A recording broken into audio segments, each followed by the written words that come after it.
perguntas que o Comboio nos endereçou, ela já afirma essa diferença. As críticas que o Francisco fez ao 7º Congresso, ao informe do Dimitrov e à posição aprovada no 7º Congresso, o destaque é aquilo que ele chamou da posição que foi vitoriosa nesse 7º Congresso, o centrismo. Eles mostram um momento central, um momento importante da inflexão do movimento comunista internacional, e que, de certa forma, vai apontar a posição principal que a hegemonia, que o grosso dos partidos comunistas assumiram a partir dali. Você pegar, tem 2 fatos do início do século passado que foram decisivos para impulsionar o processo revolucionário. Um deles, a Revolução Russa, por óbvio, né, essa gigantesca vitória da classe operária e do proletariado, e a constituição da Internacional Comunista em 19. Esses 2 movimentos geram uma transformação objetiva na conjuntura da luta de classes. Eles já colocam a luta de classes em um novo patamar, né, o patamar, objetivamente, da guerra de classes, um patamar em que o combate ao imperialismo, já predominante, né, em escala global, é parte do processo de luta da classe operária, é parte da luta pela revolução. Mas, concomitante a este processo da Revolução Russa e do surgimento da Internacional Comunista, você tem a crise do imperialismo, expressa fundamentalmente em 29, mas a Primeira Guerra Mundial é a expressão disto, e a ascensão do fascismo. Então, são 2 movimentos, vamos dizer, contraditórios, expressando 2 lados desta guerra, que vão determinar, vamos dizer assim, um embate político que vai se dar no campo, inclusive, do movimento comunista. Porque este é um dado importante. A luta de classes não existe apenas fora do movimento comunista, vamos dizer assim, entre o proletariado e a burguesia, existe dentro das fileiras do movimento comunista também. O 6º Congresso da Internacional Comunista, que foi em 28, quer dizer, 7 anos antes do 7º, que é este que o Francisco Martins critica no seu livro principal, o Anti-Dimitrov, ele afirmava fundamentalmente uma unidade política e de ação do proletariado a partir da base. Era ir às massas, organizar as massas operárias de trabalhadores oprimidos no enfrentamento, principalmente à social-democracia. O Congresso advertia já a completa traição da direção da social-democracia, sua fusão, né, com o aparelho de Estado burguês, sua conivência com a ascensão nazifascista, e seu anticomunismo muito presente. Então, a palavra de ordem de ir às massas, né, e de frente com as massas, e de uma frente entre a classe operária e as massas na luta, expressava a forma concreta de combate ao fascismo em ascensão e ao papel que a social-democracia tinha de divisão do nosso campo, de divisão da classe operária, de paralisia da nossa capacidade de resistir. Só que, vamos dizer assim, o peso da posição burguesa nos partidos comunistas já importantes, como o da França, o da Alemanha, como também o peso da posição burguesa na União Soviética, é algo que está presente, inclusive, no livro do Anti-Dimitrov, composto numa posição, vamos dizer assim, que tem na base a presença dos burocratas das estatais, de todo um aparato técnico que era dirigente estatal, que estava presente no partido, e um descolamento da posição operária, vai construir as bases necessárias para a tese que vai predominar no 7º Congresso, né? Uma posição de abandono do leninismo como um todo. Né? Sob a direção do Dimitrov, e o Francisco mostra isso nesse livro, as posições centristas, que supostamente corrigiam os erros dos desvios esquerdistas do 6º Congresso da Internacional, foram as sementes para a vitória completa do revisionismo. Mesmo que depois, a Segunda Guerra Mundial, a vitória gigantesca da União Soviética e dos comunistas no mundo na derrota do nazismo tenham prolongado, vamos dizer assim, este processo, após a Segunda Guerra isso ficou muito mais claro como, na verdade, o principal do movimento comunista internacional, a Internacional Comunista já tinha sido extinta no início dos anos 40, e o principal do movimento comunista internacional já estava com esta concepção de que a social-democracia era um aliado importante, de que você tinha que identificar um inimigo principal, de que o fascismo era uma deturpação a ser combatida em unidade com setores burgueses e, inclusive, a reboque desses setores.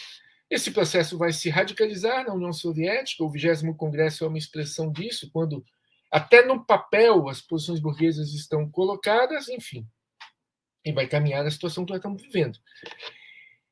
Eu acho que este resgate é importante. O que o Chico coloca, o Francisco Martins Rodrigues coloca como centrismo, nas palavras dele, numa resenha que a gente publicou no Sem Flores. Centrismo é, para o Francisco Martins Rodrigues, uma inflexão na linha política seguida pelo movimento comunista internacional. Uma inflexão para longe do leninismo.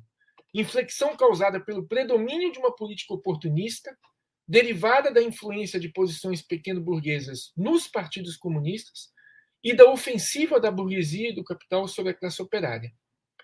A política do centrismo se caracterizou pelas seguintes teses principais que o Francisco Martins Rodrigues define como a estrutura política do relatório do Dimitrov. Primeiro, a unidade de ação com a social-democracia, a pretexto de que esta estaria a deslocar-se num sentido revolucionário. Segundo, o apoio político do proletariado à pequena burguesia, a fim de elevar sua consciência revolucionária. Terceira, a identidade de interesses da nação perante o fascismo. Quarto, os governos de coligação com a burguesia democrática como alternativa ao fascismo. Quinta, e como remate, a criação do Partido Operário Único, pela fusão entre o PC, os partidos comunistas e os partidos sociais-democratas. Então, assim, interessante essa colocação que a Ana faz da história do Chico, quer dizer, no momento em que o Partido Comunista do Brasil tenta fazer com que o Francisco, ao estudar o Dimitrov, compreenda uma posição que grande parte dos comunistas foram formados, nós aqui, vários companheiros sem flores, éramos formados no estudo do livro do Dimitrov, né, Unidade Operária contra o Fascismo. Então, você substituía o fascismo pelo imperialismo, pelo capital financeiro, por algum inimigo, e isso justificava uma unidade geral. Ela mostra como, na verdade, ele conseguiu enxergar os limites disso e resumi-los, né, sistematizá-los num documento importante para esta retomada necessária. De lá para cá, né, é possível identificar, então, nesse momento do 7º Congresso, uma alteração. O movimento comunista internacional se torna cada vez mais incapaz de identificar os inimigos concretos da revolução e de apontar o caminho da ruptura revolucionária. É o momento do abandono do marxismo-leninismo, substituído pelo reformismo com todas as suas ilusões. A ilusão com a democracia burguesa, com a gestão do desenvolvimento capitalista, isso muito presente na Segunda Guerra Mundial, após a Segunda Guerra Mundial, porque quem combate o nazismo é a União Soviética e os comunistas, mas na França, na Itália, os comunistas entregam as armas após a Segunda Guerra. Não há que se negar que havia uma situação que poderia exigir uma inflexão tática dos comunistas naquela conjuntura. Mas uma inflexão tática não pode significar o abandono de uma perspectiva estratégica. Colocar-se a reboque da social-democracia, achar que uma posição burguesa, porque é isso que é a social-democracia, pode ser uma posição de combate ao fascismo e uma alternativa para a revolução, era um erro estratégico. Era um erro de profundidade gigantesca.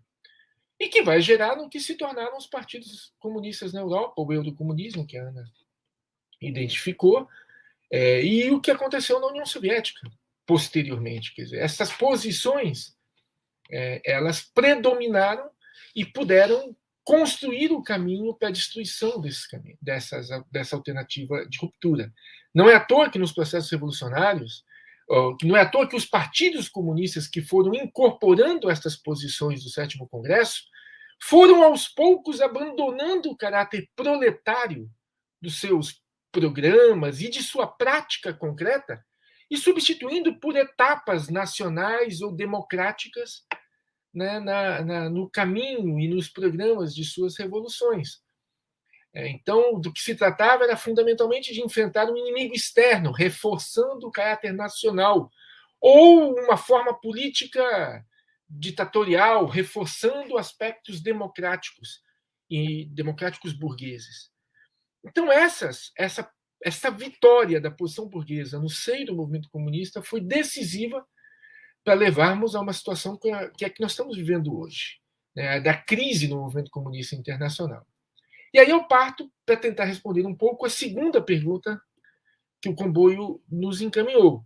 Então, no que essas análises impactam hoje? Eu acho que o fato é o seguinte: sem entender a base, né, sem entender os princípios, né, o desvio que levou o movimento comunista internacional a viver a crise que ele está vivendo hoje, nós não temos condições de poder superá-la objetivamente. O resgate do princípio que está presente na posição do Francisco, está presente, e inclusive, se vocês verem os temas que a gente colocou, né, como temas centrais para o seminário que vamos realizar no final de setembro e outubro, o tema da segunda mesa, que é a independência da classe operária, a posição de classe do proletariado versus a posição centrista, a posição social-democrata, a posição pequeno-burguesa. E a constituição de uma linha de massas para a atuação dos comunistas são dois aspectos centrais que nós precisamos entender onde se deu este problema para poder superá-los. E o Francisco nos dá excelentes elementos para contribuir nessa superação. Né? Hoje, os partidos revisionistas e a esquerda em geral abandonaram até mesmo o discurso da Revolução. Né? São posições muito mais atrasadas, num período em que nós também vivemos, como no final dos anos 20 do século passado, início dos anos 30, uma crise do imperialismo, uma crise do modo de produção capitalista que impulsiona uma ofensiva burguesa sobre a classe operária em todos os sentidos. Uma ofensiva econômica, uma ofensiva política, uma ofensiva ideológica. Nós temos vivido isso aqui no Brasil, mas não é um privilégio só nosso. Isso está presente também na Europa, isso está presente nos Estados Unidos, enfim. Só que esta ofensiva não encontra no nosso campo as nossas forças organizadas. Né? Pelo contrário, o exemplo disso é a ilusão de toda esta esquerda, né, de que uma fração burguesa poderia combater o fascismo, de que estar a reboque de uma posição burguesa, de construir uma frente sob a hegemonia e o domínio de uma posição burguesa, seria suficiente para enfrentar a podridão do sistema capitalista em crise. Porque é isto que é o fascismo. O fascismo não é uma opção política. O fascismo não é um desvio político do capitalismo, né, uma exceção. O fascismo é a forma política com qual, em determinada conjuntura, o capital precisa impor para garantir a reprodução dos seus interesses. E nós não temos como acreditar que um setor burguês pode fazer frente a isto. É um erro muito mais profundo do que foi o erro do Sétimo Congresso. E olha que no Sétimo Congresso nós estamos falando da posição do Dimitrov, nós estamos falando de partidos comunistas que enfrentaram em armas o fascismo. Hoje são partidos absolutamente destruídos, distantes do movimento de massa, distantes da classe operária, incorrendo neste segundo equívoco, que é uma linha de massas e uma prática concreta que subestima a presença dos comunistas junto à classe operária e às massas, substituindo pela presença dos comunistas no parlamento, dos ditos comunistas, né? Dos pseudo-comunistas, pela presença no parlamento, pela presença em ONGs, em entidades e associações ditas representativas, enfim, por uma pseudo-representação dessa massa e uma absoluta ausência dos comunistas, né, junto à classe operária, junto aos trabalhadores, junto à periferia. Né? É esta situação que a gente precisa resgatar. Né? Na verdade, por mais que isso possa aparentar um processo longo, por mais que isso possa aparentar um processo que não se resolve rapidamente, mas nós não temos como substituir este atalho. Né? Nós precisamos, na situação de defensiva em que vivemos enquanto classe, retomar os princípios que de certa forma, pautaram a crítica do Francisco ao Sétimo Congresso, os princípios que afirmam que a classe operária tem que agir com independência. ela não pode depender da burguesia, da pequena